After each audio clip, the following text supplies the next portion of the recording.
안녕하세요. 자유교회 이진우 목사가 보내드리는 아침 묵상입니다.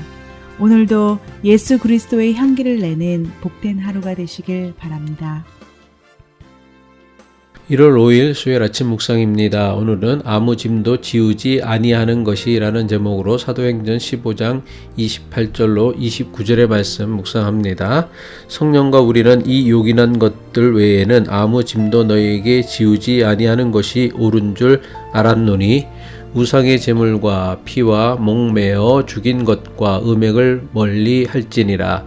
이에 스스로 삼가면 잘되리라. 평안함을 원하노라 하였더라. 기쁨과 감사로 하루를 시작할 수 있기 바라며 수요일 아침 묵상 시작합니다. 이방인 할례 문제에 대한 사도와 예루살렘 교회의 공식 입장을 결정하기 위한 최초의 종교 회의가 개최되었습니다. 이방인 할례 문제에 대해 사도와 예루살렘 교회가 결정한 공식 결정은 이방인 그리스도인들에게 할례를 강요할 수 없다는 것입니다. 사도와 예루살렘 교회는 이방인이든 유대인이든 할례는 예수 그리스도의 구원과는 아무런 상관이 없음을 공식적으로 확인한 것입니다. 하지만 동시에 이방인 그리스도인들은 유대교 그리스도인들과의 연합을 위해 유대인들이 혐오하는 일을 삼갈 것을 권면하기로 했습니다. 예루살렘 교회는 최초의 종교회의를 통해 결정된 두 가지 내용을 안디옥 교회와 수리아와 길리기아 지역의 이방인 교회에 편지를 보내기로 합니다. 사도와 예루살렘 교회는 종교회의에서 결정된 내용을 기록한 편지를 예루살렘 교회에서 택한 두 사람 유다와 실라를 통해 직접 전달하게 했습니다. 사도행전 15장 22절이죠. 이에 사도와 장로와 온 교회가 그 중에서 사람들을 택하여 바울과 바나바와 함께 안디옥으로 보내기를 결정하니 곧 형제 중에 인도자인 바사바라 하는 유다와 실라더라. 예루살렘 교회가 이렇게 한 것은 종교회의가 결정한 공식 결정에 대해 누구도 함부로 이의를 제기할 수 없도록 하기 위함이었습니다. 사도행전은 이 모든 결정이 만장일치로 결정되었음을 강조하고 있습니다. 사도행전 15장 25절이죠. 사람을 택하여 우리 주 예수 그리스도의 이름을 위하여 생명을 아끼지 아니하는 자인 우리가 사랑하는 바나바와 바울과 함께 너희에게 보내기를 만장일치로 결정하였노라. 여기서 만장일치라는 것은 모든 사람이 다른 마음을 품지 않고 오직 한 마음이 되어 같은 결정을 했다는 뜻입니다. 그렇다면 모두 한 마음이 되어 유다와 실라를 보내기로 만장일치로 결정한 사람들은 구체적으로 누구를 의미합니까?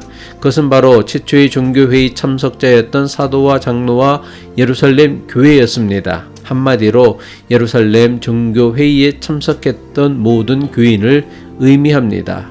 이들이 한마음이 되어 최초의 종교회의 결정을 담은 편지를 유다와 실라를 통해 보낼 것을 만장일치로 결정했다는 것은 무엇을 의미합니까? 이것은 예루살렘 종교회의에 참석한 모든 교인이 이방인 그리스도인의 할례를 금하는 결정을 만장일치로 받아들였다는 것을 의미합니다.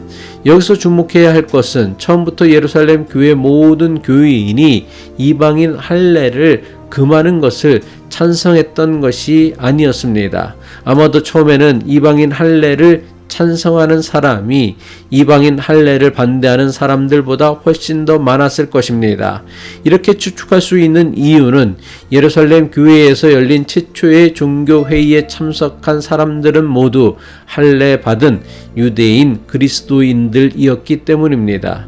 처음에 바울과 바나바가 하나님께서 할례 받지 않은 이방인들을 구원해 주셨다고 증언하자 회의에 참석했던 사람들이 어떻게 했습니까?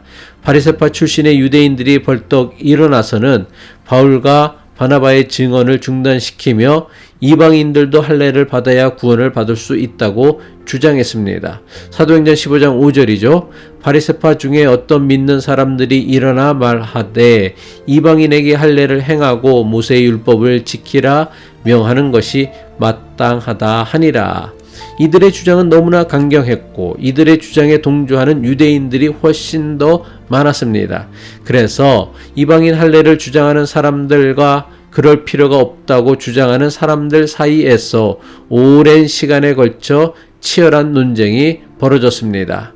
하지만 사도 베드로의 증언과 예루살렘 교회 최고 지도자였던 야고보의 결정으로 이방인 할례를 금하는 것으로 최종 결정을 내리게 되었습니다.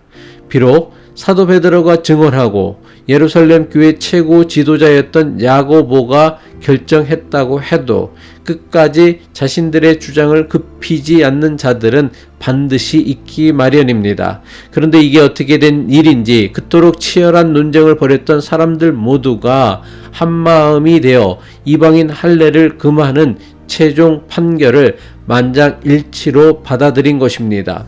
도대체 어떻게 해서 이런 일이 일어날 수 있었습니까? 여기에 대해 사도행전은 다음과 같이 기록하고 있습니다. 사도행전 15장 28절입니다. 성령과 우리는 이 요긴한 것들 외에는 아무 짐도 너희에게 지우지 아니하는 것이 옳은 줄 알았노니. 여기서 요긴한 것들은 유대인들이 극도로 혐오하는 것 세 가지를 이방인 그리스도인들이 삼갈 것을 부탁하는 것입니다. 유대인들이 극도로 혐오하는 일 세 가지는 우상의 제물을 먹는 것과 피를 마시거나 목매어 죽인 짐승을 먹는 것과 음행하는 것입니다. 사도행전 15장 29절이죠. 우상의 제물과 피와 목매어 죽인 것과 음행을 멀리 할지니라. 이에 스스로 삼가면 잘되리라. 평안함을 원하노라 하였더라. 이것은 이방인 그리스도인들이 반드시 지키고 따라야만 하는 명령이나 의무로 말씀한 것은 아닙니다. 유대인 그리스도인들과 화합하고 연합하기 위해 유대인을 배려할 것을 부탁하는 말씀입니다. 그렇다면 아무 짐도 너희에게 지우지 않겠다는 것은 무엇을 의미하는 말씀입니까? 아무 짐도 지우지 않겠다는 것은 이방인들에게 유대인들이 오랫동안 지켜왔던 할례와 율법의 짐을 지우지 않겠다는 것입니다. 그런데 이런 결정은 사도와 장로와 예루살렘 교회의 결정만이 아니라 성령께서 깨닫게 하신 것임을 분명하게 밝히고 있습니다. 사도행전 15장 28절을 다시 한번 봅니다. 성령과 우리는 이 요긴한 것들 외에는 아무 짐도 너희에게 지우지 아니하는 것이 옳은 줄 알았노니. 조금 전까지만 해도 강력하게 이방인 할례를 주장했던 사람들이 이방인 할례를 금하는 주장에 동의하는 것은 인간의 논쟁과 능력만으로는 절대로 불가능한 일입니다. 그럼 어떻게 이런 일이 가능할 수 있었습니까? 예루살렘 교회 교인들이 비록 이방인 할례 문제를 가지고 서로 다른 두 주장으로 나누어졌지만 이들은 모두 성령님과 동행하는 사람들이었기 때문입니다. 성령님께서 저들에게 무엇이 옳은 것인지를 깨닫게 해 주신 것입니다. 그리고 이들은 성령께서 주신 깨달음에 순종하여 자신들의 주장을 내려놓은 것입니다. 교회는 서로 다른 생각과 주장을 가진 사람들이 모인 곳입니다. 하지만 서로 다른 생각과 주장을 가진 사람들이 어떻게 한마음이 되어 주님의 일을 할 수 있습니까? 성령의 인도하심이 있기에 가능한 것입니다. 성령께서 예루살렘 교회에 주신 깨달음이 무엇입니까? 이방인 교인들에게 아무 짐도 지우지 않는 것입니다. 그리고 이것이 옳다는 깨달음입니다. 교회는 사람들에게 짐을 지우는 곳이 아니라 짐을 내려놓도록 돕는 곳이어야 합니다. 그래서 예수 그리스도가 주시는 참 자유와 평안을 누리며 살도록 도와야 합니다. 기도하겠습니다. 수고하고 무거운 짐진 자들아 다 내게로 오라. 내가 너희를 쉬게 하리라는 주님의 부르심에 참 안식을 얻기 위해 주님 앞에 나왔습니다. 불필요하게 짊어지고 살아가는 짐을 주님 앞에 내려놓고 복음과 진리가 주는 참 안식과 자유를 누리며 살게 하옵소서. 예수 그리스도의 이름으로 기도합니다.